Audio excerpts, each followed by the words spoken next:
அனைவருக்கும் வணக்கம். சிவி பயணம் வலையொலிக்கு உங்களை அன்புடன் வரவேற்கிறேன். இந்த வார காணொலியில் நம்ம எங்கே போய் சுற்றி பார்க்க போகிறோம் அப்படின்னா, நிறைய பேருக்கு தெரியாத ஒரு மிகவும் அழகான ஒரு தீவு, ஃபெரோ ஐலாண்ட் அப்படின்னு சொல்லப்படுற இந்த தீவுக்கு தான் போக போகிறோம். வாங்க காணொலிக்குள்ளே போவோம். இந்த தீவு எங்கே இருக்குது அப்படின்னு பார்த்தீங்கன்னா, டென்மார்க்கில் இருந்து நார்வேயெல்லாம் தாண்டி நம்ம பிரித்தானியாவெல்லாம் தாண்டி கிட்டத்தட்ட ஐஸ்லாண்டுக்கு போக வேண்டிய இடத்துக்கு கொஞ்சம் முன்னாடியே இந்த ஃபெரோ ஐலாண்ட் அப்படிங்கிற தீவு இருக்குது. இங்கே நீங்கள் விமானத்துலேயும் போகலாம். அப்படி இல்லை அப்படின்னா கப்பலில் ஐஸ்லாண்டுக்கு போகிறவங்க கண்டிப்பாக இந்த இடத்த தாண்டி தான் போய் ஆகணும். தாண்டினா இந்த இடத்துல போய் நிறுத்திட்டு அதுக்கப்புறம் தான் ஐஸ்லாண்டுக்கே போகும். கப்பல்லையும் போகலாம். உயரமான மலைகளாக இருந்துச்சு, பார்க்குறதுக்கே கண்கொள்ளா காட்சியாக இருந்துச்சு. ஆனால் ஏதோ ஒன்று வித்தியாசமாக இருக்குது. என்னடா அப்படின்னு பார்த்தா இந்த மலைகள்லாம் மரங்களே கிடையாது, எல்லாமே வெறும் புல் தான் இருந்துச்சு. செமையாக இருந்துச்சு. இந்த கடலுக்கு பக்கத்தில் பச்சை வண்ணத்தில் அப்படியே அந்த மலைகள் உயர்ந்து நிற்கிறது, அங்கங்கே இருக்கிற சில வீடுகள் பயங்கரமாக இருந்தது. ஃபெரோ ஐலாண்ட்ஸ் அப்படின்னு சொல்லப்படுற இந்த தீவுகள் பார்த்திங்கன்னா ஒரு 18 தீவுகளை ஒன்றா அடக்கிய ஒரு குழுமம். இது என்னதான் நார்வேக்கு ரொம்ப பக்கத்தில் இருந்தாலும் டென்மார்க்குக்கு சொந்தமான தீவுகள் தான் இந்த ஃபெரோ ஐலாண்ட்ஸ். அது எப்படி என்னங்கிறதெல்லாம் நம்ம வேற ஒரு காணொலியில் பார்ப்போம். இது அதுக்கான காணொலியில்.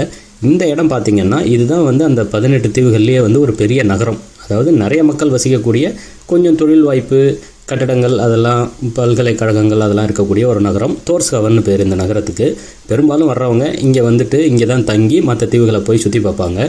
இப்படி என்னதான் இந்த ஊரில் சுற்றி பார்க்குறதுக்கு இருக்குது அப்படின்னு பார்த்தீங்கன்னா, முலஃபசர் நீர்வீழ்ச்சி கசடலூர் அப்படிங்கிற ஊரில் இருக்குது. அது ரொம்ப அழகாக இருக்கும்.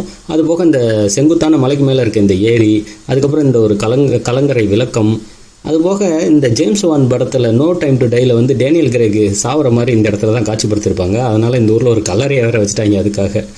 அதுபோக நிறைய மீன் பிடிக்கிற ஊர் இருந்துச்சு. சின்ன சின்ன ஊர் அப்படியே அந்த கடலை ஒட்டி இருக்கிறது எல்லாமே பார்க்குறதுக்கு ரொம்ப அழகாக இருந்தது.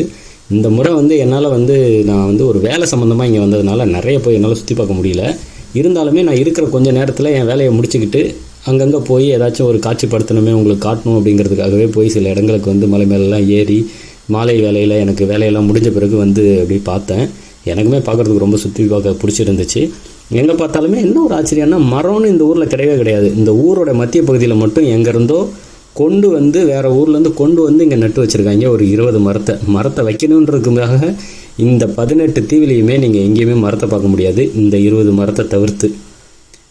அந்த மாதிரி நிறைய ஆச்சரியம் ஊட்டுற மாதிரி நிறைய விஷயங்கள் இருந்துச்சு. இங்கே வீடுகளோட அமைப்புகளுமே ரொம்ப வித்தியாசமாக இருந்தது. அதாவது டென்மார்க்கை ஒப்பிடும்போது வித்தியாசமாக இருந்தது. ரொம்ப அழகாக இருந்தது. இந்த ஊர் ஒரு சின்ன ஊராக இருந்தது. நீங்கள் கப்பலில் வரலாம்னு சொன்னல, கப்பலில் வந்தீங்கன்னா பார்த்திங்கன்னா இங்கே தான் உங்களை இறக்கி விடுவாங்க. நீங்கள் இங்கேருந்து தான் திரும்ப ஐஸ்லாண்டுக்கும் போகணும். அது போக நிறைய இந்த உள்ளூருக்கு வர சரக்கு கப்பலும் இங்கே நின்றுட்டு இருந்துச்சு. இதுதான் இந்த ஊரோட துறைமுகம். இந்த டோர்ஸ்ஹவன் அப்படிங்கிற அந்த ஊர், அதோடைய துறைமுகம் அதுதான். அந்த மாதிரி இந்த ஊருக்கு வரணும் அப்படின்னு நினைக்கிறவங்க விமானத்தில் வாங்க.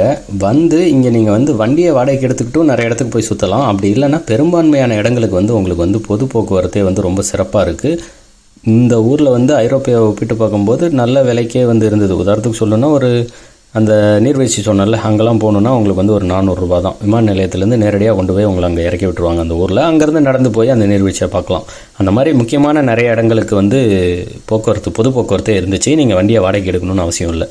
நான் விமானத்தில் தான் இறங்கினேன். ஒரு 3 நாள் பயணமாக வேலை சம்மந்தமாக வந்திருந்ததுனால எனக்கு என் அலுவலகத்திலே ஒரு வாடகை வண்டியவும் ஒரு ஓட்டுநரையும் ஏற்பாடு பண்ணி கொடுத்துருந்தாங்க.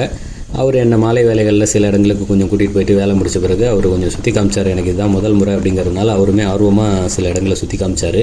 அப்படி என்னதான் வேலைக்கு நீங்கள் இங்கே வந்த அப்படின்னு கேட்டிங்கன்னா, அதோ அந்த கரையில் தெரியுது பாருங்கள், காற்றாலை மின்சாரம். அதுக்கு பக்கத்தில் சில அதில் உற்பத்தி பண்ணுற மின்சாரத்தை சேமிக்கிறதுக்காக ஒரு சில மின் தேக்கிகளை வடிவமைக்கிறதுக்காக என்னை கூப்பிட்டு போயிருந்தாங்க.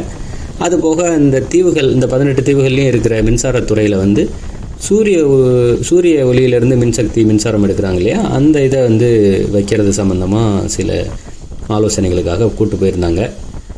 வாங்க அப்படியே இந்த காத்தாடியும் எப்படி இருக்குது அப்படின்னு பார்த்துருவோம். எனக்குமே வாழ்க்கையில் முதல் முறை இப்போ தான் நான் ஒரு காற்றாலை மின்சாரத்தை இவ்வளோ கிட்டத்தில் பார்த்தேன். உள்ளேயும் போய் பார்க்குறதுக்கு எனக்கு வாய்ப்பு கிடச்சிது. ஆனால் உள்ளே போனதை நான் இங்கே பதிவிட முடியாது. அது தொழில் ரகசியங்களுக்கு உட்பட்டது அப்படிங்கிறதுனால அதை நான் வெளியிடக்கூடாது, மன்னிக்கணும். ஆனால் எனக்கு ரொம்ப ஆச்சரியமாக இருந்துச்சு, ரொம்ப மகிழ்ச்சியாக இருந்தது. இல்லாட்டினா எனக்கு இந்த வேலை சம்மந்தமாக இல்லைன்னா இங்கே இப்போ வர்றதுக்கான வாய்ப்பு கிடச்சிருக்காது. கண்டிப்பாக எதிர்காலத்தில் நான் குடும்பத்தோடு சுற்றி பார்க்க வருவேன், அது வேறு விஷயம். இங்கே தங்கிறது ஏதோ இந்த விடுதியில் தான் தங்கியிருந்தேன் 3 நாள் இரவுமே. அதுவும் ரொம்ப சிறப்பாக இருந்தது. அதுபோக உணவுகள்லாம் பார்த்திங்கன்னா நமக்கு இங்கேயே வந்து இருக்கிற ஆடுகளை வந்து இது பண்ணியிருந்தாங்க. ஒரு கால் கறி பிடிக்குமான்னு கேட்டாங்க. பிடிக்கும்னு சொன்னேன். கொண்டு வந்து முழு தொடக்கறியை வச்சுட்டாங்க. ஆடே தான். அடா பாவி, முழுசாவா ஒண்டியாவா சாப்பிட்டேன் அப்படின்னு கேட்டிங்கன்னா இல்லை, நாங்கள் ஒரு 3 பேர் சேர்ந்து சாப்பிட்டோம். ஆனால் 2 ஆட்டுக்காலை முழுசாக கொண்டு வந்து கொடுத்துருந்தாங்க. திணறி தான் கொஞ்சம் சாப்பிட்டோம். என்ன இருந்தாலும் மனைவியை விட்டுட்டு தனியாக வந்ததுனால இது ஒரு மகிழ்ச்சியான பயணம்னு என்னால் சொல்ல முடியாது. அனைவருக்கும் நன்றி, வணக்கம்.